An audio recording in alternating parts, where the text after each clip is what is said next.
Hello, everyone. My name is Ulbumi Alajide, and welcome to this week's episode of the Energy Talk podcast. Thank you so much for joining me again for another insightful conversation into the energy industry. Today, we're taking a very interesting perspective on our usual conversations. We're speaking to a lady named Helena Bennett, and she works with PwC, and she has an interesting job role, but that's not the reason why she's on the show today. The reason why she's on the show today is because she has this amazing ability to start conversations about climate action and about sustainability development and about climate policy and things along those lines. She has very interesting and very conversations what's going on her Twitter page and her Instagram page, and I just had to get her on the show to talk more about how regular people like you and me could start more conversations about the climate and about the energy industry in general, people who don't want to talk about these things or people who don't know enough to talk about these things. So before we jump into it, I'll let her introduce herself, and then I would give you an intro to the conversation.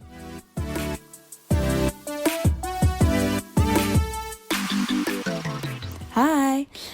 My name's Helena. I live in London and I have done for most of my life. I currently work in the City of London for a company in the disruption and innovation team.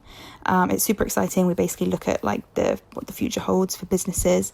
There is quite a big sustainability angle on that. So looking at the implications of things like climate change on business and government bodies, etc. But I'm hoping soon to transition to a career in which I can focus on just that kind of stuff. I'm really interested in climate policy. And in order to help myself get to that kind of place in my career, I am embarking upon a master's degree starting in October at Imperial College in London. And the overall degree title is Environmental Technology, but I'm going to be specialising in global environmental change and policy. And I am super excited to start. And now, before we jump into the conversation, I want to give a little bit of context of what we're talking about. So a few months ago, Helena had the opportunity to take a trip to Nigeria, specifically to the city of Lagos, and to work there for a while. It was work related, the trip. And I just had to use the opportunity to ask her about how she sees different communities taking into climate actions and preparing for a more sustainable world. So the part of the conversation that we jump into is when I ask her about how her trip in Nigeria was and what she thought about it as she was interacting with people and really just trying to see the differences between a country like Nigeria, which, if you don't know, that's where I'm from, and from where she's from, London in the UK. Specifically in Lagos, it didn't feel like climate was kind of at the forefront of what people were thinking about, which is especially interesting when you think about how much climate change is going to impact places like Nigeria. So along the coastal area of Nigeria, a 1 meter sea level rise will displace over, I think it's over 2.5 million people from their homes. Where are they all going to go? Lagos is right on the coast. If Mm-hmm. those if it gets completely flooded, and it's very low lying, there's no hills or mountains or anything. If that gets flooded, that's displacing so many people from their homes. Where are they going to go? Abuja can't hold all those people. Yes, it can. Um, oh, you think? Okay. um, yeah. So yeah. It's. I mean, it wasn't kind of my main topic of conversation with people out there, to be honest. But you're right. There is this sense of, okay, well, like the West and Europe and the Americas have had all this time to use fossil fuels to grow and become big economies. So why now can we not do the same thing? Mm-hmm. So it's a really big problem, I think. Yeah. You also, what should your analysis of the situation in Nigeria is actually quite accurate. People aren't really aware of how much climate issues would affect them, and you're just a little rise in the sea levels will drive lots of people away, and Abuja cannot hold everybody, as you Yeah. said. But this really gives a very interesting conversation in terms of forming global policy, which you mentioned you wanted to go on to school to get a master's for. If you're faced with these kind of challenges, how would you start conversations around these people who are not very aware of things that are happening in this kind of discussion, and they have more pressing issues? They have lots of other things that are more prominent in their minds. Just to put it in perspective, a country like Nigeria, although it's the largest oil exporting country in Africa ever since Libya stopped producing so much, many of the population do not have access to electricity, at least stable electricity. And most of them that do, they use generators. And I'm sure if you've spent time in Lagos, you would know generators are really loud. They consume lots of fuel and diesel, and they're on almost Mhm. all the time. And Yeah. if you're going to have a stable business in Nigeria, if you're going to have a stable residential area and live comfortably, it's kind of expected to have these, and it adds extra cost. And let's not even go into the pollution side of things. So this really shows the difference in development and how they are how you can start conversations around energy and climate policy and renewables and all these things. So it really gets difficult. So if you're faced with this kind of challenge, how would you suggest to start conversations about this and really just just start talking to people, really? So I think there's a few things. I think first of all, it's kind of a bit of a known fact that the Western world are the ones that have started this problem, and the issues that we're facing with things like climate change are being picked up and faced by people in what is referred to as the global south, in inverted commas. Technically, Nigeria is not south of the equator, um, but the rising sea levels, changing weather patterns, droughts which lead to food supply shortages, all these like declines in insects and wildlife populations, those things aren't actually like they're not going to affect people in London as much as they're going to affect people in places like Lagos. And I think it's so important for, first of all, for us to understand, so those of us in places like London, and so we can understand the consequences of our actions on other people around the world, but also to educate those people who are in those places about what the impact of, if you do keep burning fossil fuels for the next 50 years, what that's going to mean for you. So that's kind of one element of it, is the kind of education around what exactly is going to happen in the next 20, 30, 40 years if we don't start making changes, and how much of a direct impact that's going to have on certain societies and communities. I think the point about renewables and stuff is really interesting. There there are I've read quite a few different stories about different things going on around the world, especially at a really like local community level. And I think those could be used as such good case studies for places. I mean, Lagos is a bit different because it is so huge. But even within Lagos, there are those kind of pockets of communities. So, I'm sure you and your listeners probably know more about this stuff, but the kind of off the grid, solar powered, small smart grids for local communities, sharing generators. I am not an expert in this kind of thing. I actually work with a girl who does know loads about this kind of thing. But like mini microgrids. So sharing solar panels between, I don't know, groups of like 20, 30, 40 people, especially in the more kind of rural areas in places like Nigeria, where they don't have access to any kind of grid, even if one was to be developed further out. And even the generators that we were using in the offices I was in Lagos would catch out every now and then. So even that's a problem in itself. So yeah, so talking about how those kind of solutions can be localized and run by communities, and that's, I guess, my last point is it's so important that these solutions are managed and innovated and funded at a local level, because coming down through kind of international funding, so a lot of funding comes from places like the UK and the EU to go to places. I'm not sure if it go directly to Nigeria and Lagos, but the places that are kind of facing the main consequences of climate change. But that funding filters through so many different layers and so many different levels before it gets to the local community. And by the time it does, it's usually a kind of one size fits all solution. And therefore, every different little group and community you go to, and people that are using whatever those solutions are, it's not really fit for purpose, because it's been given this one size fits all approach, which isn't really how we're going to be able to effectively solutionize climate change. So bringing that funding right down to the local level and giving autonomy to people in at the local level is, I think, it's really, really important. The local communities can come up with the correct solutions for what they need, not necessarily for what everywhere needs. They can, build or create or design things that will use local knowledge, so they'll know more about the land and the water and the weather and all that kind of stuff.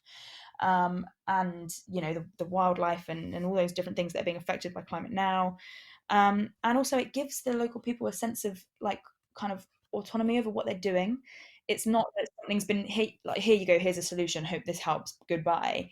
It's a kind of okay, we've got a chance to actually do something here that's going to help us. What do we want to do with this? How can we make sure that we benefit the most from this situation, rather than just kind of being given something on a plate that's not really that useful? So I think that that messaging is really key. And at the I'm trying to remember what they're called now, the International Institute for Environment and Development have created this framework of how they think that funding should be done in the future. And this is beyond kind of just climate and environment. This is for all kind of aid that exists. Bringing the solutions right down to the local level, I think, is just probably one of the most important ways we're going to be able to, tackle this frontline climate crisis that we're seeing at the moment. That's very true. I read this report by the IEA a few months ago, and it basically stated that 11% of the renewable energy investments go to 44% of the world population, and 44% are in the developing and low income countries of the world. So that just gives a perspective of how little developments are in some areas. And more more about these developments. A few episodes ago on the show, I had a guest who works with an NGO called Equosol in Peru, Lobitos. So Andres was his name, and he was telling me about how they started this little NGO to cater to the needs of a specific part of Peru, and how they had to get so involved in the community there to teach them how deforestation was harming the communities, to tell them to plant trees, to get experts to build solar cells and like off-grid solutions for them. And these things take time, they take effort, they take lots of commitment. And most of the time that I look around, governments are not either willing or they're not able to provide those solutions. So most of the time it goes to either private organizations or NGOs, because if you're a politician, you probably know the right things to do, but the problem is you have a short term and you're probably worried about re-election. And these things just make matters a bit more complicated, especially in communities that don't have the best infrastructure as far as the political system goes, and even the infrastructure in terms of like businesses and industries and all that. So it really complicates the conversation a bit, and we can't really talk about this too much without really going into the giants or the elephants in the room, which is the oil and gas sector. So oil is a really big factor in the UK, in Nigeria, and in most of the developed world. Like there's some association to either oil or fossil fuels, and most of the generation of electricity is still, unfortunately or fortunately for some people who are listening, is still very much tied down to fossil fuels.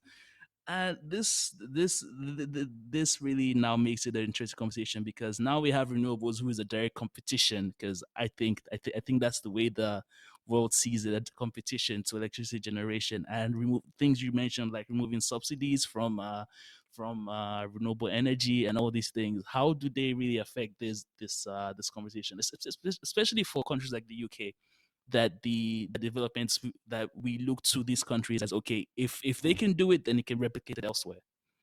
Yeah, so it is a shame that there's this kind of gigantic, like you say, elephant in the room of oil and gas. Yeah, oil mostly. And actually, some countries are kind of more coal powered than oil, which is again a different story altogether. But in the UK, and actually everywhere, the price of and actually, sorry, especially in the US at the moment, I saw a story about this a couple of weeks ago. The price of wind power in the US has dropped so low. I can't remember the exact amount it was per kilowatt hour, but it was something ridiculously tiny.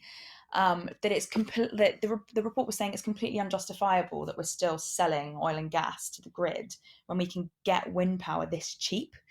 um, and it's the same with solar, especially in places like Nigeria, like Qatar, where there is pretty much endless sunshine. Well, I guess Lagos and Nigeria have kind of rainy seasons, but a lot of places in the Middle East where it is just this constant sunshine, it feels ridiculous to not invest. And again, it's so cheap once you've got it all set up and running. And places like the UK with a big coastline, offshore wind and hydro power we've just got so much potential to be able to power most of our country with renewables. The main problem that we're seeing with renewables, and this is a global thing, is the battery power capacity. So obviously things like solar, it can collect a lot of energy in the day, but the problem is at nighttime, obviously the sun's not shining. So if you need power at nighttime, in the example of solar, you don't have any. You have to get it from a storage somewhere. So, I mean, burning fossil fuels, you can do 24 hours a day, 7 days a week. You don't have to stop for anything. But the sun stops, and sometimes the wind stops blowing, and sometimes you have, very low movement in seas and really calm periods, certain tides, etc. And so there are kind of highs and lows in renewable energy.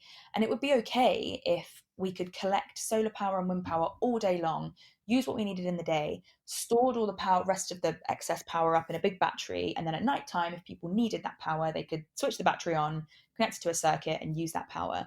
But the problem is the amount of energy we would need to store in these batteries is just so big. And we basically don't have the technology to make batteries that have enough power to save all this excess energy that's currently being created by the grid.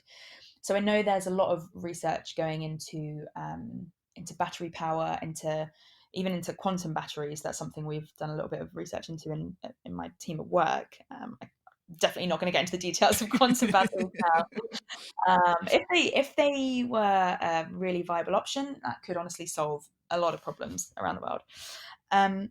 But actually, the battery problem extends to electric vehicles, and even in the last few years, the battery power of electric vehicles has changed massively. The amount of distance they can cover now, comparatively, is huge. But things like flying, it takes so much energy to fly a plane. You're literally hauling tons and tons and tons of metal and people and luggage into the air and transporting it huge distances, halfway across the world sometimes. The amount of energy required for that plane is unbelievably huge. So the amount of battery power you would need for that plane is also unbelievably huge. And we just don't have the technology right now to support even a flight across America, let alone across an ocean. So yeah, I've kind of forgotten the original question. That's my thoughts. No, it's okay. It's okay. I was asking about the sustainable development programs, but you basically answered the question, and you brought up something I thought was actually more interesting, which is the integrated systems about the batteries not being able, or we don't have technology presently for batteries. And lots of people are working really, really hard to solve this problem. People are really invested and people really passionate about this topic, trying to solve the battery issue. But right now, the point still remains in regions where it is economically viable to have renewable energy and have integrated systems. It's still commonly not the case. People still really rely on burning of coal and fossil fuels, and it's now it's a problem of why aren't we transitioning fast enough? And this has to do with policymakers and like private stakeholders, and it all gets a bit messy right here. Yeah, yeah, it does. Yeah, and I think that, yeah, there is a kind of policy element to it, of governments, again in the UK, being subsidised by fossil fuel company, like, giving funding to fossil fuel companies to continue extracting fossil fuels from the ground. And even at a very, very local level, there's a lot of kind of things like gas burning stoves, especially in rural areas, again places Especially in like Nigeria. Nigeria. Yeah. Yeah, huge issues. And actually, I don't know if you've heard of Project Drawdown. That it's a book published about the 100 top solutions to drawing the climate back down to its original state, bringing the heat back down, basically. And gas burning stoves, I can't remember which number they are, but they definitely feature in that list. Anyone listening that hasn't heard of Project Drawdown, I'd highly recommend going and having a look at their solutions, by the way. Really, really interesting. Um, so yeah, the, in terms of transitions, one of the big key things is making sure that just transitions are enabled. So for, again, I'm sure most of your listeners know this, but for anyone that doesn't, a just transition is ensuring that you transition from one state to another, basically in a fair and equal and opportunistic way for everybody involved. So anybody who's involved in state one, for example, in this case, burning fossil fuels and working on a coal power plant, or extracting oil and gas, are, when the transition is made across to renewables, they're completely involved in that transition. So you're not just letting people go of their jobs, you're not just telling them they're fired and sending them home and making them starve in some cases. You're bringing them on that journey of transition with you. So you're training them in how to work how to install a solar panel, or you're training them on how to engineer a wind turbine, or how to operate a solar farm, or how to sell renewable energy to the grid, etc., etc. So you end up with everybody who was involved in the original state being involved in the end state, and nobody loses out. And if anything, you probably create more jobs in the process. And that's another one of the very key components of how we tackle a lot of the problems we've got, not just from an energy point of view, but from loads of different points of view. In the Western world, we've got a massive problem with animal agriculture. It's a leading cause of deforestation. It has a huge impact on the amount of biodiversity loss we're seeing. Cattle are contributing to methane levels. The list kind of goes on and on with animal agriculture, in my opinion. But we can't just tell farmers who currently own, sheep and cows and pigs to just stop farming them and go and find a different job. You can't just do that to people. It's not really fair. So instead of telling them, okay, you can't farm animals anymore, you use a just transition to enable them to do other things instead. So instead of farming cattle, here's how you can make just as much money by, you know, um, growing a load of crops, or reforesting your land, creating a protected area and turning it into some ecotourism or something. So in terms of especially in places again like Nigeria and other developing countries who haven't got that same level of progress that we have through the Industrial Revolution, it's not about taking away the fossil fuels and telling them they can't progress anymore. It's about enabling that just transition so that growth and wealth and prosperity and health and all those other things are still available to them. It just won't be done with fossil fuels. It'll be done with some other form of energy. In the same way that with farmers, they can still achieve having a job in farming. It just won't be with animals. It will be with something else, or all these different aspects of climate change and environmental practices. It's not about telling people what you're doing is wrong, you're not going to have a job anymore, we're shutting you down. It's about bringing everybody on that journey with you. That's very interesting. I'm very impressed with the way you managed to condense so many things into a very short monologue. But one of one of the popular thing I see opposition politicians do is they spin this narrative around and they just condense it to the most ludicrous things, like they're trying to take your jobs or something, and Yeah. these kind of rhetorics kind of stick in the minds of people and makes them vilify change and not want to accept it. I mean, change is hard ordinarily, but when someone tells you that, okay, if this change comes about, they're trying to take away your jobs, take away your livelihood, and there is no form of replacement, and just going to leave you alone, people naturally want to defend themselves. And unfortunately, that has been lots of misinformation around that has been spread, and maybe it's the fault of governments in some areas. I heard in South Africa that they rely very heavily on coal for generation of their electricity, and lots of people are employed by the coal industry in South Africa. So if they want to make any kind of transition, they need to be very careful with how they go about it, because if any politician just comes up and says, we're going to stop producing coal, he's not going to win many elections. But just taking a very complex situation and condensing it into basically a catchphrase, it doesn't work for the betterment of people actually understanding what you're talking about, understand that this is a complex issue, and it's going to take complex Mhm. solutions in different places. It's not just one size fits all, and it's going to be something that we need to be actively involved in as a community. And this ties really well into what I said before about politicians really weaponizing this climate discussions and really turning it into something that it's really not. Oh yeah, And absolutely. Yeah. and they become so good at it in some places. I don't want to give specific examples, but some should come to mind to people who are well aware with the news around the world. But this is something that is really evident right now in the world we're in. Yeah, completely. And from it's interesting from like a political leader's point of view, what to ask the question, why, what are their incentives, why are they not keen on the idea of transitioning to a clean green future? There must be reasoning behind it. And again, I think in certain countries, it's a lot to do with economics and growth and money. It might be, for personal reasons, and then again, in certain countries' cases, it's Yeah. maybe just because you're a complete idiot. um, you can cut that out if you like. But I heard, and I was at so a couple of weeks ago in London, we had the London Climate Action Week, which basically was a kind of it was lasted over 8 days, and there were a series of kind of talks and conferences hosted around London. Um, with the idea that people would get engaged with taking action on climate effectively. And it was set up by the Mayor of London, our Mayor Sadiq Khan, after the kind of everything that's happened recently with the IPCC report last year and the Living Planet report, the UN's report on species loss, and the UK declaring climate emergency, everything that's happened with Extinction Rebellion and all that stuff. So this London Climate Action Week was set up, and I was at a talk hosted at the IID, and there was a guy there called Miles Allen, who is a professor at the University of Oxford. He's a climate professor, and he contributed to the IPCC special report last year.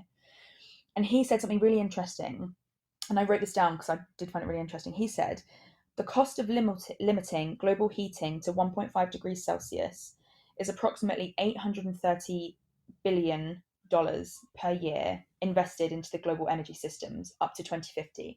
So 830 billion. It sounds like a huge number, especially when you think about it per year. Um, but what we then consider is that is actually less than 10% of what is currently spent on energy Oh per wow. year and what we're continuing to spend on energy per year.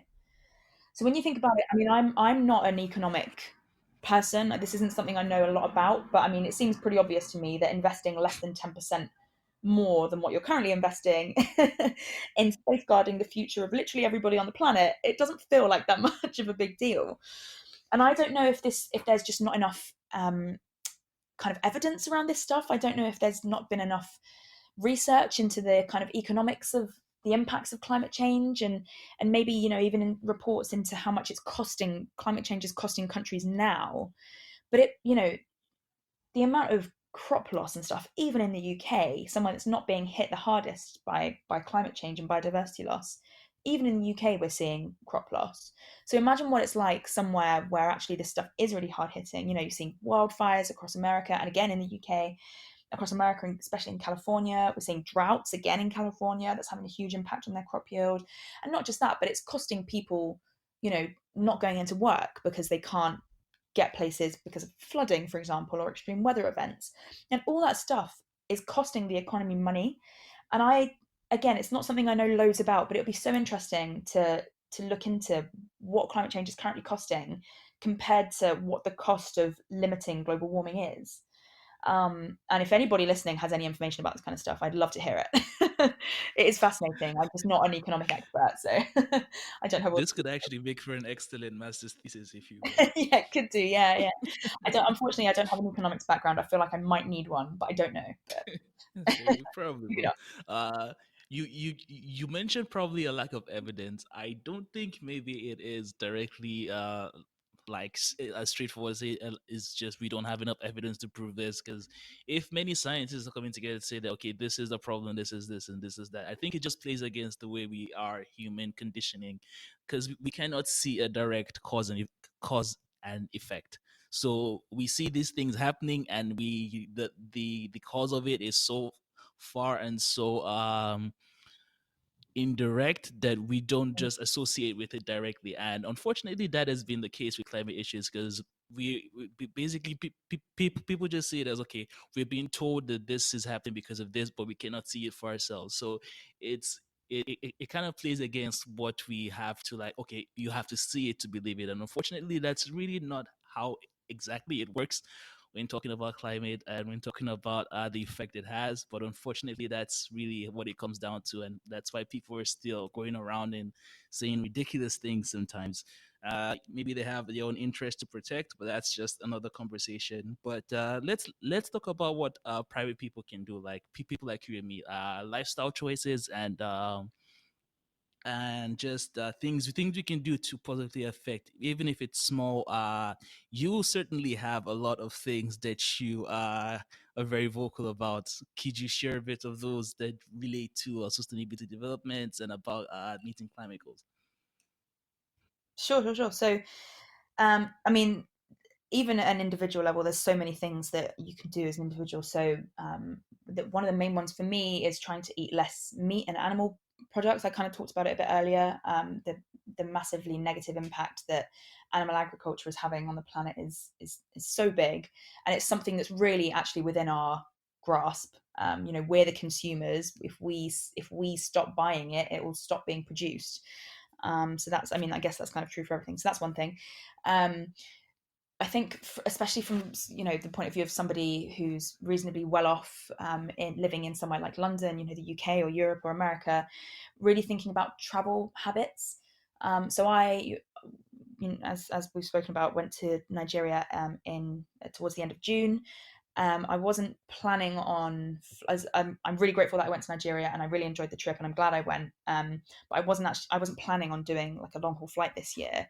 And because I did, I felt so guilty about the carbon footprint, that I've decided to just not fly for a whole year, 12 months, maybe longer, depending on what happens and various other factors. And I'm the kind of person that a couple of years ago was genuinely every couple of months getting on a plane and going somewhere without a second thought to the impact it was having on the environment.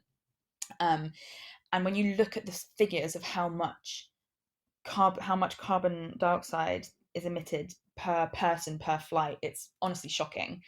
Even a small flight from London to Europe is shocking. So I've kind of pledged to not fly for a year, and would encourage anybody listening, if you're planning a small trip soon, just maybe consider going somewhere a bit more local or trying to travel by other means, train, bus, boat, whatever it might be. And then, of course, kind of linked to that is public transport. Use public transport as much as you can in your local area. So don't, if you can take a train or a bus to work, do that instead of driving, or even better, if you can walk or cycle, that's completely ideal. Maybe not. Places like central London have really bad air pollution. So maybe wear a mask if you're going to do it in a big city. Um, and then there's the kind of smaller things like turn off the light when you're not in the room. It sounds so basic, but if everybody did that, we'd save so much energy. And things like disposing of food waste properly. If food isn't composted properly, it releases and it's just thrown into the kind of regular trash dump out in big refuge centre. It emits methane into the atmosphere, and we all know how terrible methane is.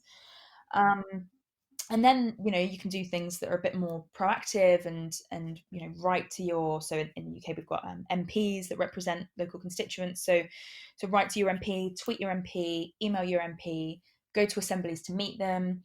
I don't know, you have state governors in Nigeria, or so I don't know if it would be a similar thing or if there's someone more local that you Yeah, could talk to. the channel of communication isn't really that great, to be honest. Okay. Yeah, yeah, yeah, I can see that. I mean, I say that here. I've written to my MP loads of times and she hasn't replied. Pain. Um, At least we have that in common as well. um, and yeah, getting involved in that kind of stuff. And then, of course, movements like Extinction Rebellion, which are international movements. They're very decentralized, so every group that kind of runs Extinction Rebellion is run a bit differently. And especially in an international stage, it's so important to have those different movements accommodating the needs of the local people. So, in London, it's usually very big action to do with government. So we would go to like the Houses of Parliament, or block a big bridge to make a big stand. But in other areas I've seen, they kind of do much smaller things. So they'll go and just sit in a local park and just chat to people that come by if they want to. Or I've seen this one girl in Uganda. I follow her on Twitter, and she's been doing it on her own most of the time. But she just goes and stands in the middle of a road, not blocking any of the cars, but just enough to hold her sign, and that cars will drive past. So there's things that people can do at a really local level. I do understand though that activism and protesting isn't for everybody. It can be quite intimidating and it can be quite scary. But if you are interested in that kind of thing, it is really liberating to know that you're doing something that is probably having quite a big impact. If you're a school student, there's people that are striking for climate every Friday. Again, completely understand that that's not a viable option for everybody, but if it's something you want to do, then you should do it. And I think the very last thing, and probably the most important, is just using your voice to talk about this stuff. Because, like I said, I was flying all the time a couple of years ago, mostly just because I hadn't really given a thought to what my carbon footprint from flying was like. And the more I learnt about it and the more I looked into it, the more I realized how really dreadfully awful it is. And therefore decided to change my habits. And that was through, learning and talking to people and understanding different things. So using your voice and helping other people along that journey and educating other people is probably the most powerful thing you can do, because, even if you help one person change one habit, that is still making a difference. That's wonderful. I think we're getting a bit out of time, so I'm just gonna ask, because this is just like a final thing. More about climate policy. Let's say you're in a position in the future after you're done with your masters and you're in a place that you want, and you have the opportunity to start a conversation about energy policy. Hopefully, it's not too far into the future. But how would you how would you start these kind of conversations, really, with people who have different backgrounds, people who are from, let's say, Nigeria or Qatar, people who they don't know where they have things that they think there are more pressing issues on their mind. They don't care about where the energy comes from. They don't care about how much of a carbon footprint they're leaving. And they don't care where most things come from, because they think that they're just isolated and their community, their immediate community, is the only community that they should be worried about. How do you start conversations like this to really get them listening, if you had the opportunity to? Yeah, I've said it a couple of times. I think education really is the key. So helping people understand what the impact of these things is going to be on them, but not just on them, because you're right, there are certain communities that will just feel very insular and there's not a world outside of them. But really, for me, a lot of this journey for me has been about understanding what the impacts elsewhere are going to be. So yes, I might have a bit of a food shortage in London, but actually the things that really make me think are, what's the impact of that going to be on, a community in the front line of climate change in Bangladesh or in Lagos or, somewhere in South America. Because, I live a reasonably comfortable life, again, like I've said, a lot of this stuff won't affect me as soon as it affects others. And that's what really kind of, gives me a bit of a kick up the butt. So helping others understand what the impact on them and their surroundings and, the rest of the global community is going to be.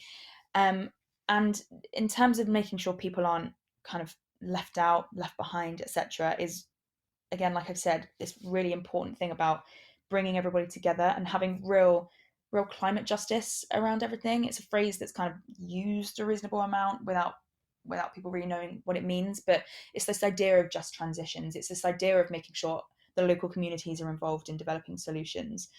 So again, these insular communities that might think it's a bit beyond them, it's not. They to mitigate a lot of the risks, it won't be a complete lifestyle change. It will just be, helping build this flood defense in certain places. It might be, bringing in a mini grid, a mini smart grid. It might be switching from, gas burners to electric burners in their homes. So the education really is the number one for me, and making sure everybody feels like this isn't people being left behind, and this isn't an elitist thing. It's not, white people trying to save themselves. It's a kind of whole. It's going to impact everybody, and it's not just us either. It's all the animals and the plants that live here that have had absolutely nothing to do with this crisis, yet they're also being affected. So yeah, education is kind of the number one for me, and making sure people and everybody understands that this is a movement to save everything, not just yourselves. It's a movement to save everything. I hope you've enjoyed the conversation I had with Helena. I really had a great time speaking with her, and to just have this conversation. It was so nice to just have a conversation with two people from two different parts of the world with different experiences when it comes to talking about these topics. And if you want to have a more understanding world going forward, especially when it comes to climate action and for the energies of the future, renewable, oil and gas, or probably still talking about coal, we need to have a form of understanding when we talk. We need to be able to hear each other and really have this dialogue go both ways, and not have anybody feel like they're not intelligent enough, or they don't have the social class required, or they have to be from this part of the world, from that part of the world. It really needs to be a very inclusive conversation we're having around these issues, because it affects everyone. Like, we all share this earth together, and if we really want to make this better, we need to have this as a priority for ourselves, to really bring as many people to the table, to make sure their voices are heard, and to craft solutions that takes care of everybody and no one gets left behind. That might sound a bit idealistic, and I try to be practical on this show, but if for this one thing and one thing alone, I think a little bit of ideals could get us a very long way. Now, thank you so much for listening to this episode. I really had fun making it. And as for the episodes coming up in the future, I really had fun making those as well. I really look forward to bringing them out to you. And thank you to everyone who has left reviews on iTunes and gotten in contact with me. It really means a lot when you guys do. And if you haven't already, don't forget to subscribe to the podcast and to leave a review if you're on iTunes, or just send me a comment, get in touch with me via email, get to the website. And I would love to hear from every one of you. And I really look forward to giving you more conversations again next week, and thank you so much for listening. This episode was produced by yours truly, and special thanks to Jensen for providing the music used in this episode.